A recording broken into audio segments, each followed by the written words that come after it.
আল্লাহ কিরকম চমৎকার সুন্দর জান্নাত আমাদের জন্য তৈরি করে রেখেছেন। কোন জান্নাতে আমরা ঢুকবো, জান্নাতটা কেমন, দেখতে কেমন, এটার বর্ণনা কেমন, কোরআন থেকে শোনার দরকার আছে না নাই?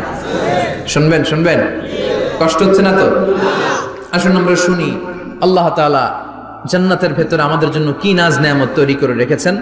আমরা মহাবিশ্বয় মহাগ্রন্থ আল কোরআন থেকে ধারাবাহিকভাবে আজকে শুনবো ইনশাআল্লাহ। পড়েন। রব্বুল আলামিন বলেন, ফালা তা'লামু নাফসুম মা উখফিয়া লাহুম মিন কুররাতি আ'য়ুন জাযাআম বিমা কানু ইয়া'মালুন। কত সুন্দর জান্নাত আমি তোমাদের জন্য প্রস্তুত রেখেছি, তোমরা কল্পনাও করতে পারবে না, কল্পনাতেও আনতে পারবে না। ফালা তা'লামু নাফসুম মা উখফিয়া লাহুম, কত সুন্দর জান্নাত আমি রেখে দিয়েছি, পৃথিবীর কেউ এটা বলতে পারে না।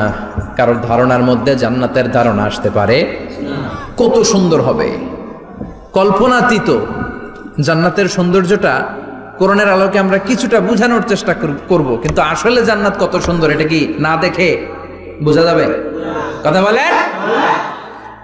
বুখারী মুসলিমের বর্ণনা মানে মুত্তাফাক আলাইহি, বিশ্বনবী বললেন, রব্বুল আলামিন ঘোষণা দিয়েছেন, আ'আদাতু লিইবাদিয়াস সালিহিন, আমি আমার নেককার বান্দাদের জন্য এমন জান্নাত তৈরি করে রেখেছি, মা লা আইনুন রাত, পৃথিবীর কোনো চোখ সেটা দেখে নাই, ওয়ালা উযুনুন সামিআত, পৃথিবীর কোনো কান ওই জান্নাতের কোনো শব্দ শুনে নাই, ওয়ালা খাতারা আলা কলবি বাশার, মানুষের অন্তর